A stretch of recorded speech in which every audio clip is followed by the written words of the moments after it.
ત્યાર પછી વિદ્યાર્થી મિત્રો આપણે મનોવલણ ઘડતર જે છે એમાં આપણે આગળ વધશું. મનોવલણ ઘડતર એટલે કે ફોર્મેશન ઓફ ધ એટીટ્યુડ્સ. વિદ્યાર્થી મિત્રો આપણે મનોવલણના સ્વરૂપમાં પહેલું લક્ષણ જોયું હતું કે મનોવલણો જે છે એ કોઈ વારસાગત કે આનુવંશિક ગિફ્ટ નથી, but actually they are acquired, they are learned, they are gained. એટલે કે મનોવલણો જે છે એ અર્જિત છે, સંપાદિત છે, શીખેલા હોય છે. તો એનું ઘડતર કઈ રીતે થાય છે?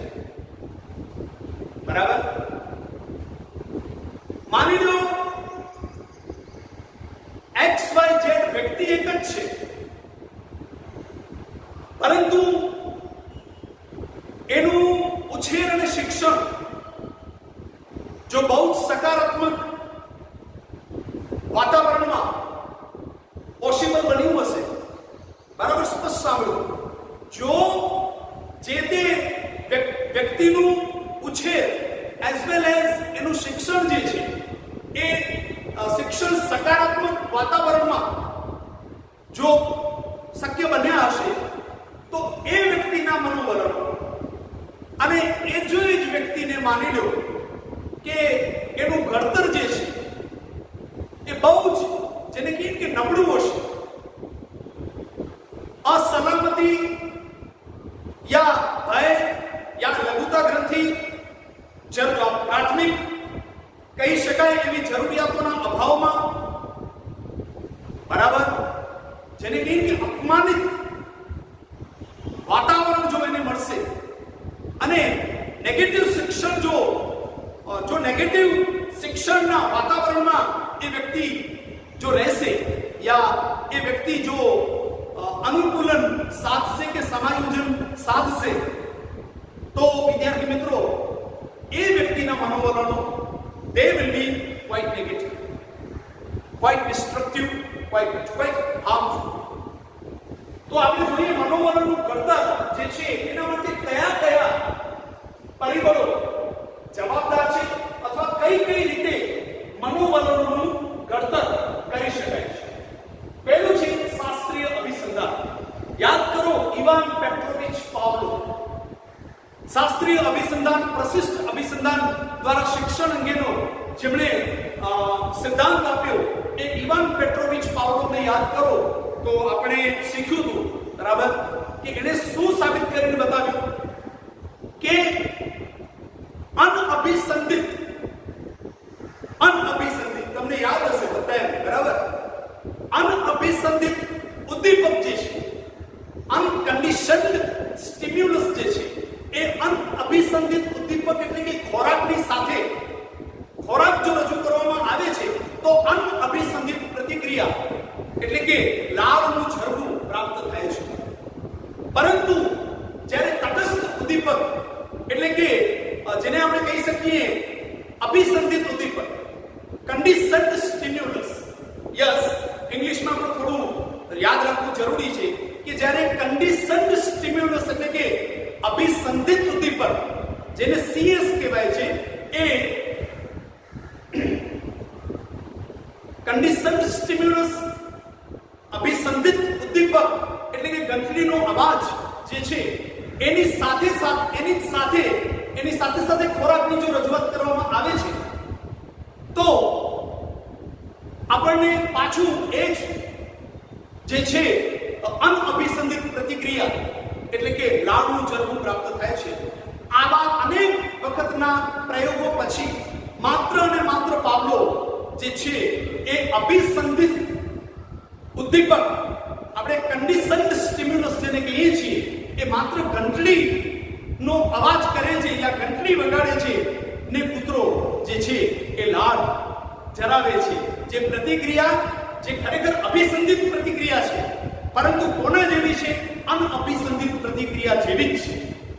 વસ્તુ એક જ છે વિદ્યાર્થી મિત્રો, પરંતુ અહીંયા એની સંકલ્પના બદલાઈ જાય છે. ઘંટડી વાગતાની સાથે કૂતરો જે લાળ જરાવે છે અથવા લાળ જરવાની અથવા લાળ જે જરે છે એ અભિસંધિત પ્રતિક્રિયા કહેવાશે, કન્ડિશન્ડ જે છે કન્ડિશન્ડ રિસ્પોન્સ કહેવાશે. બરાબર. જ્યારે માત્ર ખોરાક રજૂ કરવાથી જે પ્રતિક્રિયા, જે લાળ ચડે છે એને આપણે અનઅભિસંધિત પ્રતિક્રિયા માટે જે શબ્દ છે ઇંગ્લિશમાં અનકન્ડિશન્ડ રિસ્પોન્સ જે છે એ પ્રાપ્ત થાય છે. જ્યારે અહીંયા માત્ર ઘંટડી વગાડવાથી જ આપણને બરાબર લાળ જે છે એ ચડે છે.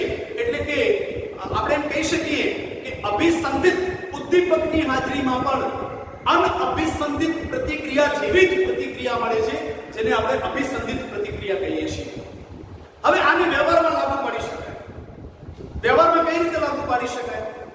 તો વિદ્યાર્થી મિત્રો, જ્યારે ખરેખર વિદ્યાર્થીઓમાં, મારું દાખલા તરીકે પહેલો તાસ છે, બરાબર, ઇંગ્લિશ ગ્રામર હું લઈ રહ્યો છું અને યા માની લો કે પ્રોઝનું કોઈ લેશન અનફર્ગેટેબલ વોલ્ટ ડિઝની ઇંગ્લિશમાં હું ચલાવી રહ્યો છું અને એ જ સમયે વિદ્યાર્થીઓ બધા તત્પર છે, બરાબર, બધા ઉત્સાહમાં છે, પરંતુ હું જો ઉત્સાહ નહીં લઉં શીખવવામાં તો વિદ્યાર્થીઓ શીખી શકશે નહીં. અને બનશે એવું કે ફર્સ્ટ પીરિયડમાં વિદ્યાર્થીઓ જે છે એ એમને હતાશા કે નિરાશા કે ઉદાસી જે હોય છે એ અન ટુ ધ લાસ્ટ એની અસર બીજા ટાસ્ક ઉપર પણ પડે છે. તો કહેવાનો તાત્પર્ય શું છે કે વિદ્યાર્થીઓ બહુ ઉત્સાહમાં છે, ઉર્જામાં છે, બરાબર, અને તત્પર છે.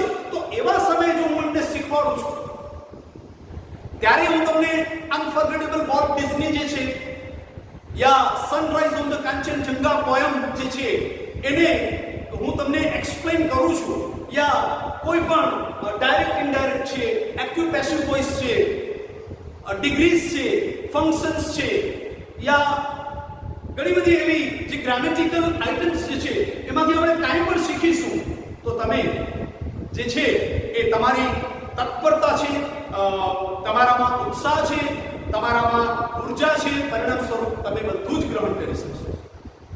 બરાબર. તો મનોવલણ ઘડતરમાં શાસ્ત્રીય અભિસંધાન કઈ રીતે લાગુ પડે છે? તો કે જેવું વ્યક્તિને વાતાવરણ આપવામાં આવે એ પ્રકારે એના મનોવલણો ઘડાય છે. શિક્ષણમાં જેને અરુચિ છે એવા વિદ્યાર્થીને શૈક્ષણિક રીતે ઉત્તમ પરિસ્થિતિ યા ઉત્તમ વાતાવરણમાં મૂકવામાં આવશે તો એ જ વિદ્યાર્થી automatically one will start taking interest in the education. That's fine. બરાબર. ત્યાર પછી કારક અભિસંધાનનો તમે સિદ્ધાંત યાદ કરો. કારક અભિસંધાન દ્વારા શિક્ષણ અંગેનો સિદ્ધાંત જે છે જે BF સ્કિનરે આપેલો છે એને તમે રિકોલ કરો. તો આપણે એમાં આપણે જે પણ શીખ્યા હતા એ મુજબ સીધું આપણે આપણા જે છે મનોવલણ ઘડતરના સંદર્ભમાં જોઈએ તો માની લો કે વર્ગખંડમાં મેં કોઈ પ્રશ્ન પૂછ્યો, બરાબર, વિદ્યાર્થીએ મને જે જવાબ આપ્યો સાચો જવાબ છે અને હું એની પ્રશંસા કરું છું કે વાહ, બહુ સરસ જવાબ આપ્યો, એકદમ સાચો જવાબ આપ્યો અને સહેજ એના માટે હું તાળી વગાડું છું યા એને એપ્રિશિએટ કરું છું. તો આના પરિણામ સ્વરૂપ જે વિદ્યાર્થીઓ જવાબ આપવામાં હેસિટેશન, ખચકાટનો અથવા શરમ, સંકોચ કે ક્ષોભ યા લઘુતા ગ્રંથિનો અનુભવ કરતા હશે એ વિદ્યાર્થીઓમાં પણ મનોવલણ, કેવા મનોવલણ આપણે કલ્ટિવેટ થશે યા ક્રિએટ થશે, ફોર્મ થશે, બરાબર, પોઝિટિવ. કે જે વિદ્યાર્થીને કદાચ જવાબમાં એને કોન્ફિડન્સ નહીં હોય એ વિદ્યાર્થી પણ જવાબ આપવાનો પ્રયત્ન કરશે. અહીંયા આપણે કહી શકીએ કે કારક અભિસંધાનનો ઉપયોગ, બરાબર. એનાથી વિરુદ્ધ જોઈએ આપણે કોઈ વિદ્યાર્થીએ માની લો કે ખોટો જવાબ આપ્યો છે અને જો શિક્ષક અહીંયા એને ક્રિટિસાઇઝ કરે છે, એનું ઇન્સલ્ટ કરે છે યા એને કોઈ પનિશમેન્ટ આપે છે તો પરિણામ સ્વરૂપ શું થશે? વિદ્યાર્થીઓમાં મનોવલણો જે છે એ નેગેટિવ એટીટ્યુડ્સ ફોર્મ થશે. અને બનશે એવું કે કોઈ પ્રશ્નનો સાચો જવાબ કોઈ વિદ્યાર્થી આપવા માટે તત્પર હશે, છતાં પણ એને પાસે સાચો જવાબ હોવા છતાં પણ, સાચો જવાબ જાણતો હોવા છતાં પણ એ જવાબ આપવા તત્પરતા દાખવશે નહીં. કારણ એને ડર છે. જે તે શિક્ષક પ્રત્યેનું મનોવલણ જે છે એ હવે એના શિક્ષણને, જે તે શિક્ષક ના આપણે એમ કહી શકીએ કે સ્વભાવ, એમના વર્તન યા એમનું જે શૈક્ષણિક વ્યવહાર છે એને લઈને જે તે વિદ્યાર્થી જે છે એને નેગેટિવ એટીટ્યુડ ફોર્મ થશે. બરાબર? તો કારણ અભિસંધાન અહીંયા કઈ રીતે લાગુ પડે છે કે આપણે પણ બને ત્યાં સુધી જેને કહીએ ને કે સુદ્રઢકો પૂરા પાડવા જોઈએ. એક શિક્ષક તરીકે મારે હંમેશા યા કોઈ પણ શિક્ષકે જેટલું વધુમાં વધુ વિદ્યાર્થીઓને સુદ્રઢકો માટે ઇંગ્લિશમાં શબ્દ છે રેઇનફોર્સ. બરાબર? રેઇનફોર્સમેન્ટ અથવા રેઇનફોર્સર્સ. તો જેટલા વધુમાં વધુ રેઇનફોર્સર્સ પૂરા પાડવામાં આવશે, વાહ, સરસ, અતિ શ્રેષ્ઠ પ્રયત્ન, બહુ જ હોશિયાર છે તું જવાબ લખી શકે છે, તું પણ જેને કહીએ ને કે મેથ્સ, સાયન્સ, ઇંગ્લિશમાં સારા માર્ક્સ લાવી શકે છે, નાપાસ કોઈ રીતે થાય એવું છે જ નહીં કશું, પણ તદ્દન સરળ વિષય છે, સ્કોરિંગ વિષય છે, સારામાં સારા માર્ક્સ લાવી શકાય છે, આ પ્રકારના સુદ્રઢકો જો આપવામાં આવે ને તો યાદ રાખજો વિદ્યાર્થી મિત્રો, તમારામાંથી કદાચ કોઈ એજ્યુકેશનલી વીક કે પુઅર હશે ને એને પણ શિક્ષણ પ્રતિ રસ અને એ ઉત્સાહથી એ શીખશે. બરાબર? ત્યાર પછી નિરીક્ષણાત્મક શિક્ષણ. જોજો, ઘણી વખત આપણે નિરીક્ષણ દ્વારા પણ મનોવલણ શીખતા હોઈએ છીએ. કઈ રીતે? તો આપણે એમ કહી શકીએ કે અત્યારે COVID-19 જે છે જેનાથી બચવા માટે ભારતના સ્વાસ્થ્ય મંત્રાલય, તમે જાણો છો, આરોગ્ય સેતુ જે છે એ અપલોડ એટલે કે પબ્લિક સર્વિસમાં લોન્ચ કરેલ છે. તદુપરાંત જે છે કઈ કેટલીય જે છે આપણે જોઈએ છીએ આ મહાન હસ્તીઓ જે છે, બરાબર, જેને આપણે એ મહાન હસ્તીઓને આપણે શું કહીએ છીએ તમે જાણો છો.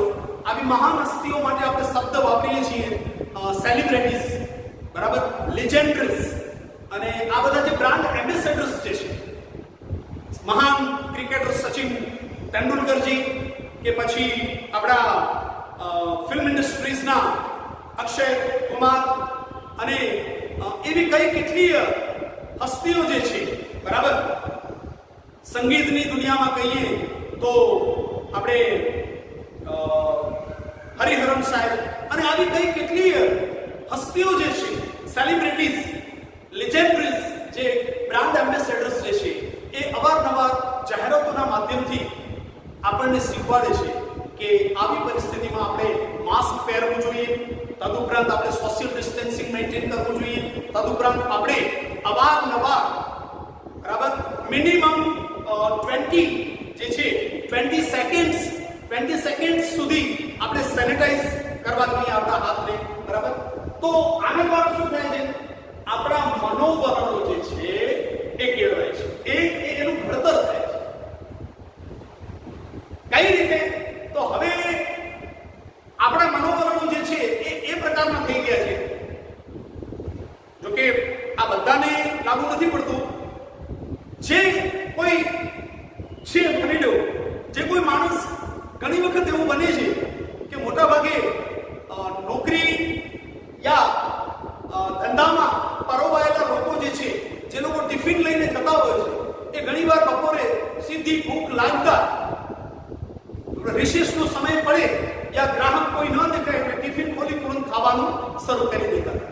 આજે એ જ લોકોના મનોવલણો કેવા થઈ ગયા છે કે કદાચ 10 મિનિટ 15 મિનિટ એને આપવી પડશે તો પણ એ આપી અને પોતાના હાથ જે છે એને સેનિટાઈઝ કરશે અને ત્યાર પછી જ એ જમવા બેસશે.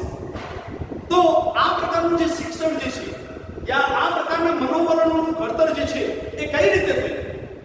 નિરીક્ષણ, by observation. And we learn lots of things. Yes, dear students, we learn lots of habits, we learn lots of manners, we learn lots of lessons by observations. So we can say observation is also one of the best teachers. એ પણ એક શિક્ષક છે. ત્યાર પછી આદર્શ કે નમૂના રૂપ વર્તન. હવે વિદ્યાર્થી મિત્રો, આદર્શ કે નમૂના રૂપ વર્તન જે છે એ આપણે એમ કહી શકીએ કે વિવેકાનંદનું ઉદાહરણ હું દાખલા તરીકે લઉં, બરાબર? તો આજના યુવા પેઢીમાં એમ કહી શકીએ કે આજની યુવા પેઢી જે છે એ વિવેકાનંદના વિચારોમાં માનતું થયું છે, બરાબર? એનું રીઝન એટલું જ છે કે વિવેકાનંદના વિચારો જે છે એમાં ધર્મ અને વિજ્ઞાન બંનેનો સમન્વય જોવા મળે છે. વિવેકાનંદ એક એવી વ્યક્તિ થઈ ગયા કે જેમણે કોઈ એક ધર્મનું પ્રતિનિધિત્વ ન કરતા વિશ્વના તમામ ધર્મોને આદર આપ્યો અને માનવ સમાજને જે એમણે મેસેજ આપ્યો એ હતો કર્મણેવાધિકારેષુ મા ફલેષુ કદાચન. Means work and work. Get up, arise, awake. બરાબર? આપણે એમનું સિદ્ધાંત યાદ છે બધાને. Get up, awake, या arise and stop till not stop, या stop not till the goal is achieved. બરાબર? એટલે ટૂંકમાં એમણે જે મેસેજ આપ્યો જે છે એ સાનો છે કે તમે મહેનત કરો. બસ જો તમારામાં મહેનત હશે તો તમે તમારા ભાગ્યને પણ બદલવાનું સામર્થ્ય રાખો છો, બરાબર? માટે અત્યારની પેઢી જે છે એ આપણે એમ કહી શકીએ કે આપણા વિવેકાનંદ જે છે એમની ફિલોસોફી જે છે એ આપણા વિચારોને, આપણા ભાવ જગતને, આપણા વ્યવહારને 100% પ્રભાવિત કરે છે. 100%. પછી એ વ્યક્તિ જે છે, બરાબર, મેં તમને કીધું એ પ્રમાણે કે કોઈ પણ રાષ્ટ્રથી બિલોંગ કરતું હોય, એ કોઈ પણ સંસ્કૃતિ, કોઈ પણ મેં તમને કીધું એ પ્રમાણે ધર્મ, કોઈ પણ ભાષા, કોઈ પણ પ્રદેશથી બિલોંગ કરતું હોય તો પણ જે છે કે એમનું વર્તન જે છે આપણા માટે આદર્શ અને નમૂના રૂપ બની જાય છે. અને આપણા માટે યાદ રાખજો, જે કોઈ આદર્શ હશે ને આપણા મનોવલણો એના જેવા હશે. અને દરેકના જીવનમાં કોઈને કોઈ રોલ મોડેલ હોય છે, દરેકના જીવન, બરાબર? આપણે એમ કહી શકીએ કે ઇવન શિક્ષકના મનોવલણો જે છે એ પણ વિદ્યાર્થીઓને પ્રભાવિત કરે છે.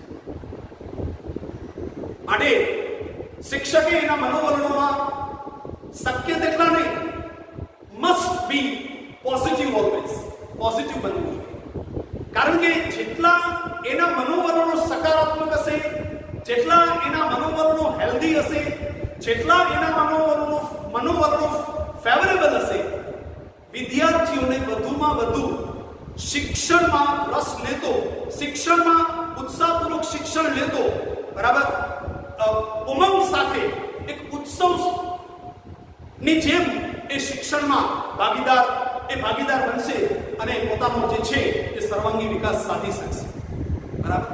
અને ઘણી વખત જોજો, જ્યારે વિદ્યાર્થીઓને આવો નિબંધ પૂછાય છે કે માય ફેવરેટ ટીચર યા મારા પ્રિય શિક્ષક, તો તમે જોજો એ જે શિક્ષકનો ઉલ્લેખ કરે છે ને એના મનોવલણો જે છે એ એના પર અસર કરતા હોય છે. એ જે તે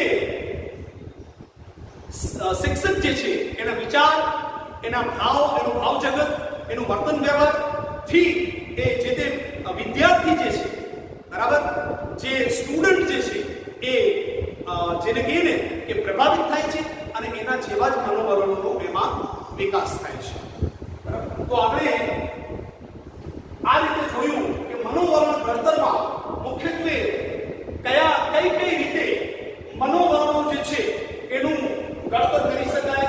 તો શાસ્ત્રીય અભિસંધાન દ્વારા, કારક અભિસંધાન દ્વારા, નિરીક્ષણાત્મક ઓબ્ઝર્વેશન જેને કહેવાય, નિરીક્ષણાત્મક શિક્ષણ, અને લાસ્ટમાં આદર્શ કે નમૂનારૂપ વર્તન. બરાબર? તો આ થયું આપણું મનોવલણ ઘડતર વિશેનો ટોપિક. વિદ્યાર્થી મિત્રો, તમને ઓલરેડી મેં કીધું જ છે, વ્યવસ્થિત ફેર નોટ બનાવવાની છે તમારી. અને જ્યારે પણ તમે હોમવર્ક સબમિશન માટે તમને કહેવામાં આવે છે ત્યારે તમારું હોમવર્ક કમ્પ્લીટ હોવું જોઈએ. બરાબર? જેને કહીએ કે સુવાચ્ય અક્ષરોમાં હોવું જોઈએ, એઝ વેલ એઝ પૂર્ણ હોવું જોઈએ. બરાબર? તો સિન્સિયરલી તમારી નોટ્સ તૈયાર કરજો. સિન્સિયરલી એક્ઝામ ઓરિએન્ટેડ જે છે એ પ્રિપેરેશન એટલે કે તૈયારી પણ રાખજો. અને તદુપરાંત તમારી કોઈ પણ ડાઉટ્સ કે ડિફિકલ્ટીઝ હોય તો મેં તમને કીધું જ છે. બરાબર? મારા નંબર પર જે ઓલરેડી તમારા પાસે છે જ, બરાબર, આપણા ગ્રુપમાં છે જ, તો એ ગ્રુપમાં મારા જે કોન્ટેક્ટ નંબર્સ જે છે, બરાબર, એ નંબર પર આપ મારો જે છે એ ઇનડિરેક્ટલી કોન્ટેક્ટ કરી અને તમે તમારી ડાઉટ્સ કે ડિફિકલ્ટીઝ જે છે એ શેર કરી શકો છો. Immediately I will solve all your doubts and difficulties. બરાબર? Till then, બસ sincerely preparation માટે once again I will appeal you all. Till then, goodbye, have a nice day and thank you so much.